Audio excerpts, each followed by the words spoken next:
Everyone, I'm Nate. And I'm Abby. This good little guy's Popeye, and we are the RC Sailors. We made it out to our airfield today to test the JJRC Elfie drone. A lot of you guys have been asking us to do the Elfie. Now remember, we did a competitor's version of this, an Ashland version. So be sure to check that video out. But know that here in the near future, after we do our initial test of this, we're going to do a comparison video because you guys really like the comparison videos that we've done in the past. So we'll be flying today on Abby's iPhone 6s Plus in an OtterBox. The reason we tell you this is so you have a size reference and you know what we're flying on. We've had some people tell us they don't care what we're flying on. Well, most people do care, and that's why I tell you. So let's take a look inside the box. It's actually a very nice box. It has the kind of iPhone-esque feel to it. It's very nice packaging, which is a good first impression. The instructions, wow, look at that. Very colorful and detailed. It actually, a lot of times when you get instructions for something like this, they're not that good looking, are they? That's really nice. Here was the drone itself. And the cool thing about it, here we'll look at a size reference, it's about the same size as the screen part of your phone. It's like almost exactly. And then the battery hatch is right on the bottom. And we have folding arms, and that's the big selling point here. This is a little folding arm drone. Popeye's excited. He's ready to chase some quads today. Okay, let's see what else comes in this box. See if there's anything different than our Ashland version. All right, there's our flight battery, which we already have charged. That's a 500 milliamp, 3.7 volt, one cell LiPo battery. There's our connector. And it had a USB charger. I like the bright orange, nothing wrong with that, easy to find. Ours did come with a bag as well, you remember that? So there's our 4 spare props and little gears. I don't know that ours came with prop shafts and gears, so that might be the only difference on this. And then of course, it may fly differently. So we've got our flight battery. I think that we'll probably just pop it in the bottom here. Let me go ahead and try to plug this in. Not bad at all. Tuck the wires down in here and the battery. And let's see here. That just slides forward. Oh no, slides back this way. Yeah, pretty good. And then we'll have a power button right up here. Look at that. White lights on the front, red on the back, just like the Ashland. And there's our camera. And we can tilt the camera. I'll turn that off so it's easy to see. We can actually tilt the camera here and just, you know, pick a predetermined spot. So we'll just angle it right there. Let's go fly it. While Abby gets it booted up, I will tell you guys, Popeye, when we take off, he's going to bark for a few seconds. He gets so excited about quads. He loves to chase them. But after just a few seconds, he usually gets quiet. So just a little heads up for all you newcomers to the channel. So you turn the quad on first. Then you go to your settings in your phone, go to your Wi-Fi, and this one has JJRC and some random number and letters. Connected, so let's go over to the app and open that up. And this is actually how you fly your quad. Yeah. You fly it from the phone. Right, and I remember the Ashland one worked really well. There's a connect button. Oh, Popeye. Hit it and there we go. Nice. Now make sure you go ahead and hit record, and when you want to take off from the picnic table.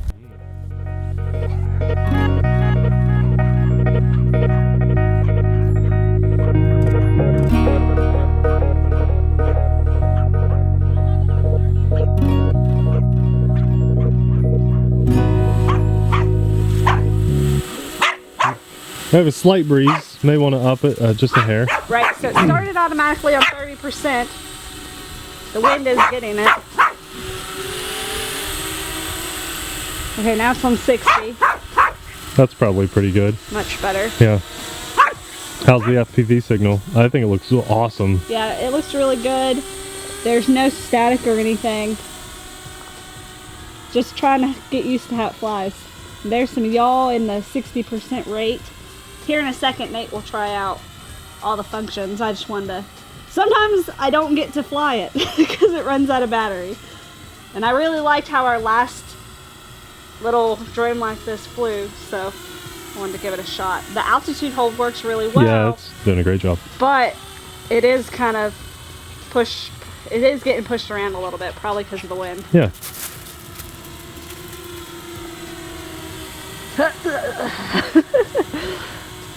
Okay, so I'm gonna hand this off to you here in a second. Okay. Just get it out in the field and I'll take the controls. Alright, ready? Yeah, I'm ready. Alright, I've got the controls now. Should say it's still recording. Yeah, it is. I'm gonna bring this in and get us a better angle because I noticed we were looking at the ground a lot with you flying. No.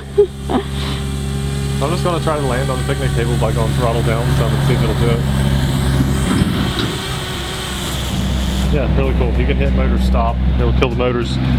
There's bye-bye. Alright, so I've got wind and I'm full forward at 60% and I'm basically hovering.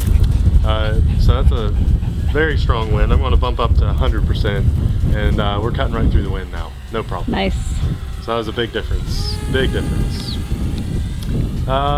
So yeah, flying with fake joysticks on your phone takes a while to get used to. I do enjoy having a real joystick because you really have to watch the quad and see what it's doing as opposed to kind of feeling it on your transmitter. But if you don't have a lot of money and you don't want to drop big bucks for a nice quadcopter on an expensive transmitter, I don't know why I want to hit motor stop. It might have been the battery.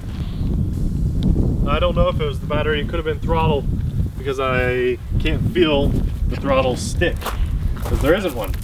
So let's try this again. Start the motors, take off.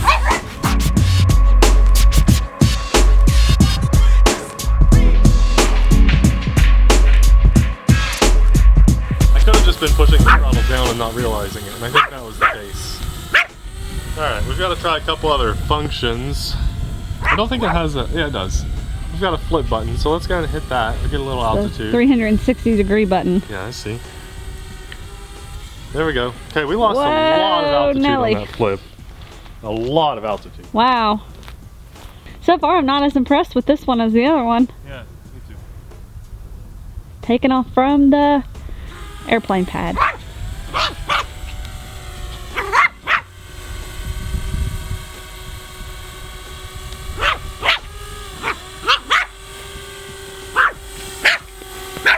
Does it have headless mode and things? Yeah, it does. I'm going to test it. Just wanted to get back over here. Okay. Yeah, the flip was awful. I lost a lot of altitude on that. Let's try our headless mode, which should be here. Okay, now... No. That might have been tilt controls. Down. This is not great. It's hard to do this one, huh? Yeah. We'll do one more takeoff. I'll be honest, I'm not enjoying flying this. There's not enough wind to be pushing that around. It's just, it seems like it keeps falling out of the sky at times. You gotta get that. Does it have the tilt control? I don't know. I thought it did. Because that's what's cool. Yeah. That was the best part of the E-Sheen, I thought. I think you need to take advantage of the altitude hold more than you are, Nathan. I am. Okay, so I'm trying to do tilt control and that's not doing anything. I think that might have been like return to home. It just took off. Yeah. So for a selfie, it's called the Elfie, and I'm doing the altitude hold. I'm not even touching it right now. Yeah. It's for a selfie drone. I don't know. Is it really a selfie drone? I mean, not really. Is it a folding arm Wi-Fi pocket drone? Yes. Yeah. Can it fly in wind? Well, if you're new, right. If you're new, no. If you put it in 100%, yeah. Does the Wi-Fi work? Yeah, I can look down at my screen. Here, I'll show you. I can watch my screen and fly it around, and it looks okay, and it's usable. Oh, jeez. And then he turns back around. But it's not great. You know, we've had others that perform much better. I honestly think that the E-Sheen's better just at a by memory, but I kind of want to do a side-by-side comparison. Take a couple in your video and take a couple pictures. Okay, I can do that. Oops, I hit stop. That wasn't the camera button. No, stop motors. Why is that button there? We will not be taking a picture. Well, I could take a picture here. I'll show you. We'll do it this way. You ready? Ready? Because you see in the shadow here, maybe, that the lights are blinking. telling us we have a low battery. So we're not going to film anymore, we're not going to fly anymore. That's that. I think that might have been around a 6 or 7 minute flight time. I'm actually going to go ahead and power this off to save the overall health of my battery.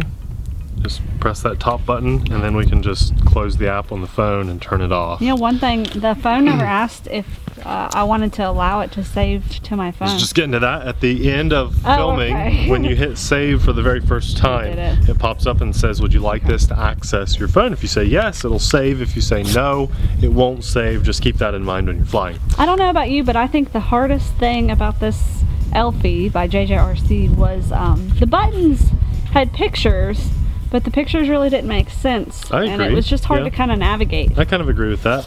I spent more time, I think, on the ground with this quadcopter than I did flying it. And that's a problem for me. I don't like that. I had to chase it down quite a few times, and shouldn't have to do that with a quadcopter. Now, let's talk about some pros and cons here. Cons. Definitely harder to control than a normal quadcopter. Now, I can't really compare something that is flying with a phone to one with a transmitter, but let's be honest here, the price point says I can get one with a transmitter, so I'm not sure if, if I would. But now, the pro to that is you don't have a transmitter, so you have less things to bring to the airfield. This is something that I can actually just put right in my pocket, and I've got my phone in my other pocket and go fly. Like, that's really nice. And so it's really convenient to just be like, well, I think I want to fly up and take a picture of this building, or whatever. It's very cool. The altitude hold worked like a charm. The only reason it kept coming down is because I was holding my left thumb on throttle, so if this was the phone, and I would let my thumb slide down, and then the altitude would drop because my throttle stick was dropping, and I just didn't realize it. That's why I said you gotta kind of just take your hand off the throttle. Yeah. So you don't do that, because you will. The Wi-Fi worked. I'd say it was about 100-foot range or so, and it's really cool, the folding arms. There are not a ton of quads out there right now with folding arms. I'm guessing they're going to start flooding the market, but this is one of the first successful ones, and they did a great job with the name. The Elfie, people know the Elfie better than they do the E-Sheen, because the E-Sheen is just a number after it.